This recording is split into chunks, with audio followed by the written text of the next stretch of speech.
everyone. It saddens me the number of people that I have talked to through the years that have stopped learning a language because of their teacher. Now, some people might just use it as an excuse because they think the language is too hard, but other times they really are enthusiastic about learning a language, and then they take a class and their teacher is very discouraging, or the material is very hard, or it's not the right kind of material, or they're just a harsh grader.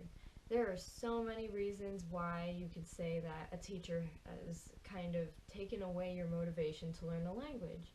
So how do you get past that? Well, for one thing, you can see if you could transfer classes and see if there's another teacher at the school who teaches the same subject, whether it's high school or if it's college. Look up people's reviews on Rate My Professor, see if you could take a different teacher than the one that you heard of. Listen to what students around you say about the teacher, because most of the time students will be in agreement about that teacher, whether it's something good or not. So definitely listen to what's going on around you, because they have an idea of what you're in for. Another thing you can do is, if you don't like taking the class in person and you're not required to take a class in person because you fulfilled credits and you're just wanting to learn a language, take an online class. Consider learning on your own. So that can be with a teacher online like italki that I've talked about before, has tutors as well as actual certified teachers that you can get lessons from. But also, if you would like, you can just study on your own, because that way you can go at your own pace. You don't have to wait for other people to catch up, or you don't have to worry about catching up either. Make sure that you are motivated. Whatever reason you're motivated for, just use that as a driving force to get through the class.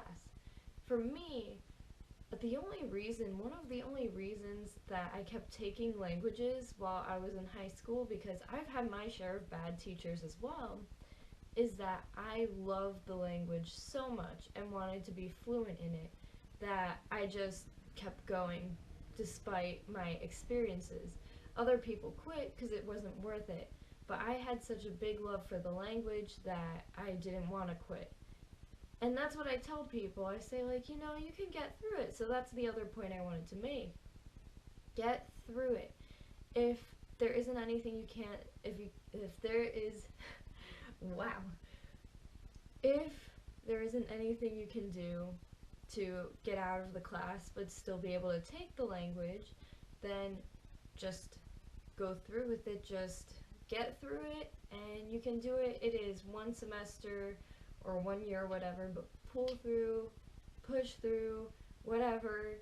I was always taught never to give up and to finish what I started, even in challenging moments.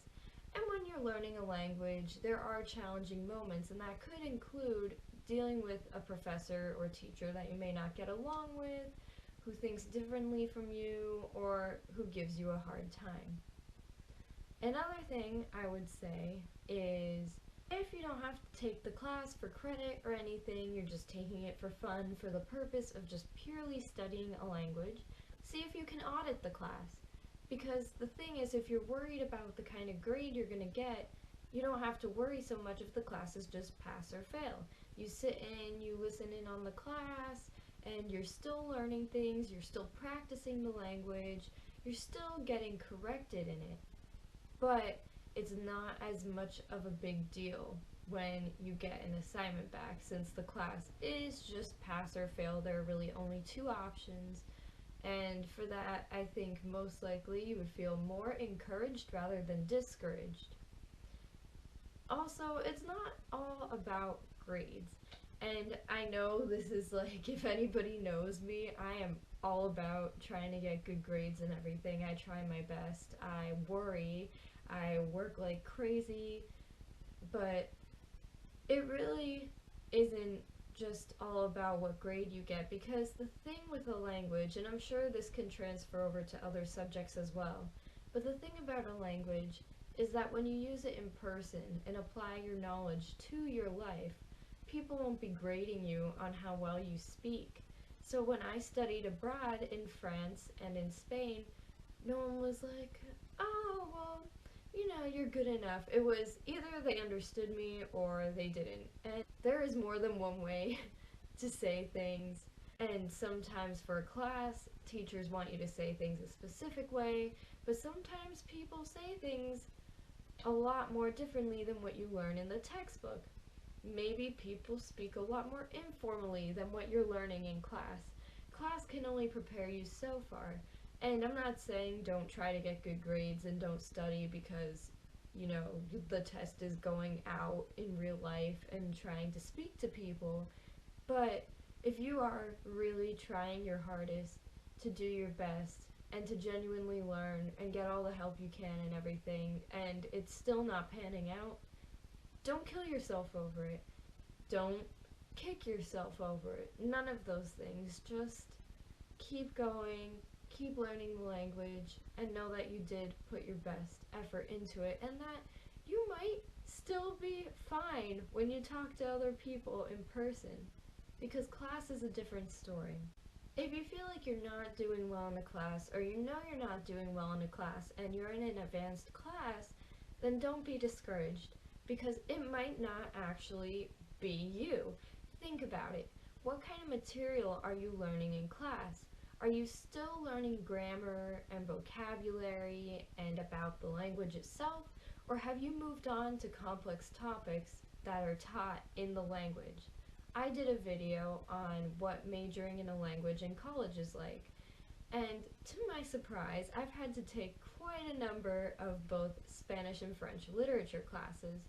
And the thing is, you can know the language and be fluent, or just be able to have a conversation, whatever your definition of fluency is or isn't. You can have a conversation with somebody, you would be fine in real life, surviving, you can say whatever you want to in that language, but then you have to read a complex text that you wouldn't even understand in your native language, and then you start to feel discouraged because you're not doing as well in class. You think, wow, I'm really not good at French, or I'm really not good at Spanish because the material is so hard. Well, fear not, because it's not you. It's the material that's being taught. It's one thing to study a language, it's another to study something else in that language. Like when I signed up for languages, I wasn't signing up for literature. I didn't know that would be part of it. I didn't know linguistics would be part of it either. But I signed up to study a language, and I thought it would be like high school, where it was mostly grammar and vocabulary and hopefully speaking. But instead, it's kind of like being an English major, but in the other language. I've had to read about a number of topics that I really wouldn't be interested in English on my own time, and wouldn't take a class on in English. So, fear not. It's just sometimes you have to do these things in life that you really don't want to do, and then you get through it, and you feel accomplished afterwards. But don't ever give up on learning a language because of somebody else. It is your language learning adventure. Even though the teacher can have a huge impact on their students, power through anyway. If you really want to learn this language, then you should do it. And that's all I've got for this week, guys. Hope you have a great week, and I'll see you next week. Bye! Thank you for watching this video. I hope you enjoyed it. And if you did, remember to press the like button so I can know to make more content like this. Also, remember to leave a comment telling me if you like these kind of videos, or if you want me to make other kinds of videos. Also, remember to subscribe so that you can know when my new videos come out. They come out every week. Also, you can check my blog for other content on travel and language learning, and you can check my Twitter for updates.